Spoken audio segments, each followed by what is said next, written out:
আসসালামু আলাইকুম বন্ধুরা, গুড মর্নিং। আপনারা সবাই কেমন আছেন? আশা করি ভালো আছেন আর আমিও ভালো আছি। তো দেখো, সকালে নাস্তা হয়ে গিয়েছে আর এদিকে তোমাদের দাদাভাই চিকেন নিয়ে এসেছে। রাত্রের অনেকগুলো ভাত ছিল, তো ভাতটা এখন ভেজে নেব আর কি। আর মশলা টশলা সব রেডি করে নিয়েছি। তো সকাল থেকেই আর কি দেরি করে উঠেছিলাম, ওর জন্য সকাল থেকে ব্লগটা শুরু করতে পারিনি। তো সকালে নাস্তা হয়ে গিয়েছে, এখন ভাতটা ভেজে নেব। আর সকালে শীতের দিন দেরিতে উঠে সকালে 9টা থেকে রাত পর্যন্ত আমি যেভাবে টাইম টু টাইম কাজ করি সেটা একটু আমাদের সাথে শেয়ার করবো। তো দেখো, এদিকে ভাতগুলো ভেজে নিচ্ছি, কারণ কি ভাত তো নষ্ট করবো না। তো ভাত ভেজে নেব আর চিকেন রান্না করবো, আর পরে ভাত রান্নাই করবো, কারণ কি শ্বশুর খাবে, আমাদেরও খেতেই হবে।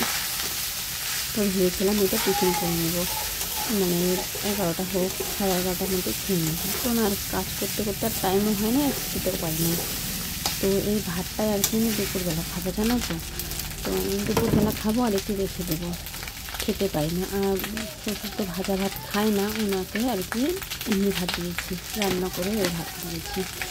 তো দেখো, ওদিকে ভাতটা ভেজে নিচ্ছি। মাথাটা আমার প্রচুর ব্যথা করছে, কয়েকদিন ধরে শরীরটা খুবই খারাপ হচ্ছে আর কি। মাথা ব্যথা করছে, চোখ ব্যথা করছে। তো ওর জন্য কয়েকদিন মানে ব্লগটা না মানে ভালো করে দিতে পারছি না, তার মধ্যে টাইম টু টাইমও দিতে পারছি না আর কি। তো দেখো, এদিকে ভাত ভাজা হয়ে গেলে রান্নার জন্য আর কি সব রেডি করে নেব।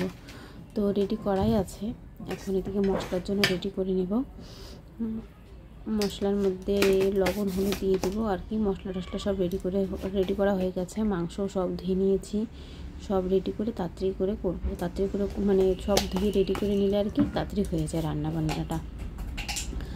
তো এইভাবে করে আর কি আমি রান্না করি। তো তোমরা তো জানেই, বেশিরভাগ যারা আমার ব্লগ দেখো, আমি সব রেডি করেই বেশিরভাগটা রান্না করি। তো আজকে একটু লং লাইচ দারচিনি দিয়ে দিলাম আর কি ফোড়নে। অল্পই দিয়েছি, বেশি দিইনি। আর পেঁয়াজটা এখন দেখছি না কম হয়েছে, কিন্তু পরে পেঁয়াজ আরও দেবো, জানো তো। তো বুঝতেই পারছিলাম না যে পেঁয়াজটা এতটা কম হয়ে গেছে, পরে উপর থেকে আবার কেটে দিই পেঁয়াজ। তো ভাবলাম এতগুলো মাংসের মধ্যে পেঁয়াজটা কম হয়ে যাবে, তারপরে পেঁয়াজ আরও দিয়ে দিয়েছি, দিয়ে আর কি রান্না করবো ভালো করে। পেঁয়াজটা কম হলে, মশলা কম হলে মাংসটা টেস্টটা বুঝতে না ভালো হয় না। আমাদের শ্বশুর খাবে, এর জন্য আর কি একটু ভালো করে রান্না করতে লাগে। আর শ্বশুর খুবই ঝাল খায়, তো বেশি তো ঝাল দেওয়া যায় না, কিছু না আছে। আর আমার দিদি রান্না করলে এত ঝাল দিয়েছে, দিদি রান্নাটা আমার শ্বশুর সেই পছন্দ করেছে আর কি, ঝাল ঝাল করে রান্না করে। আর আমি বেশি ঝাল দিই না, কারণ তো পুষ্টিসোনাকেও আলু ঢেলে দিতে লাগে, এখান থেকে একটু খাওয়াই, আর কি ঝাল বেশি দিই না। আর কথা যে বলছি না, প্রচুর মাথা ব্যথা করছে আর কি ভয় দেওয়ার সময়। তো মাথা ব্যথা করছে, তাও তো ভয় দিতেই হবে। আর ভিডিওটা একটু দেরি করেই যাবে, যারা দেখবে তারা তো বুঝতেই পারবা ভিডিওটা। আর আজকে আমি কোনো ব্লগই করিনি এখনও পর্যন্ত, জানো তো বন্ধুরা, শরীরটা এতই খারাপ দিচ্ছে না, মনে হচ্ছে সারই দিচ্ছে না। তো পুষ্টিসোনাকে ঘুম পাঠিয়ে এদিকে রান্না বসে তারপরে আমি ভিডিও এডিট করছি এখন। তো ব্লগ এখনও পর্যন্ত শুরু করি নাই। তো দেখো, এদিকে মশলাটাও কষিয়ে নিলাম, মশলা কষিয়ে আর কি হালকা কষিয়ে জল দিয়ে দিলাম। আর আলুটা কেটেছি, আলুটা তো বেশিও হয়ে গেছিলো মাংসের মধ্যে। তার মধ্যে কি হয়েছে জানো তো বন্ধুরা, এই দেখো পেঁয়াজ কেটে দিয়েছিলাম, মাংসটাকে দিয়েছি, মাংসটা এত তাড়াতাড়ি সিদ্ধই হয় নাই। তো সরি, মাংস বলছি, আলু, মানে কি বলছি আবুল তাবুল। তো এদিকে খাবারটা রেডি করে রেখেছি, আসলো না শ্বশুর, তো জল এনে দিলাম, এখন এদিকে আসলো। এদিকে পুষ্কুসোনা উঠে গিয়েছে, আর এদিকে চলে গিয়েছি আমি সাপ দেখতে। দেখো কত বড় একটা গুমা সাপ বের হয়েছে। গুমা সাপ বের করে স্নান আসলাম।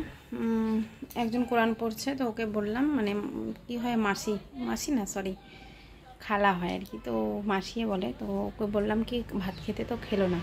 তো শ্বশুর তো তখন খেয়েছে, আর এখন তোমাদের দাদাভাইকে ফোন করলাম, বললো কি এখন খাবে না। তো আমি এখন খাওয়া দাওয়াটা করে নিই, আর এদিকে জল বসিয়ে, জলটা গরম হোক তারপরেই খাবো। কারণ কি পুষ্কুসোনার প্রচুর শরীর খারাপ, সর্দি কাশি লেগেছে। তো জলটা গরম হচ্ছে, তারপরে আমি ভাতটা খেয়ে নিই।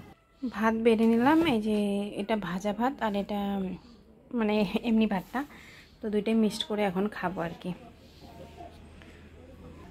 তো চলো খাওয়া দাওয়াটা করে নিই। ফুসকুসোনা দাদাজির কাছে আছে।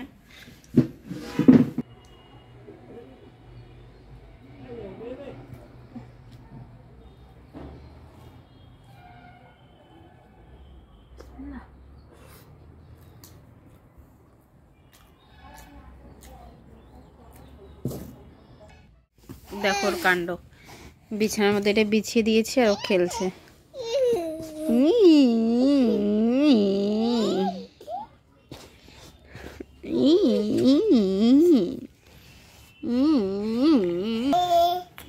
মাথায় একটু তেল লাগিয়ে নিলাম, ওইখানটায় প্রচুর মাথা ব্যথা করছিল।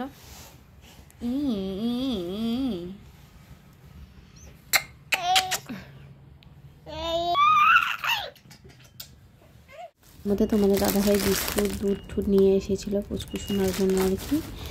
তো বিস্কুট পুচকুসোনার শেষ হয়ে গেছে, বিস্কুট আনছে, দুধ এনেছে।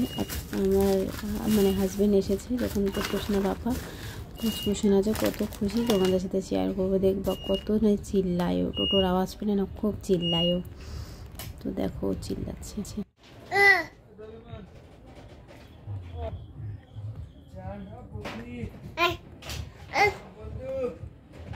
দেখলাই ওই ঘরে কি কি নিয়ে এসেছিল, আর এইখানেও জিনিস আনছে তোমাদের দাদা ভাই।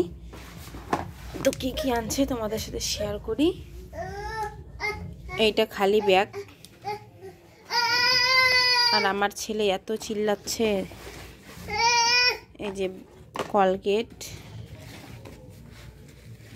আর হচ্ছে এইখানে এগুলো কি গো, বাবুর জন্য ডাবর লাল তেল। আমাদের পল্টু সোনাটা হাঁটে না তো, ওর জন্য ওর মালিশটাই সমস্যা, ওর হয় নাই ভালো করে, ওর জন্য হয়তো ও হাঁটতে পারছে না।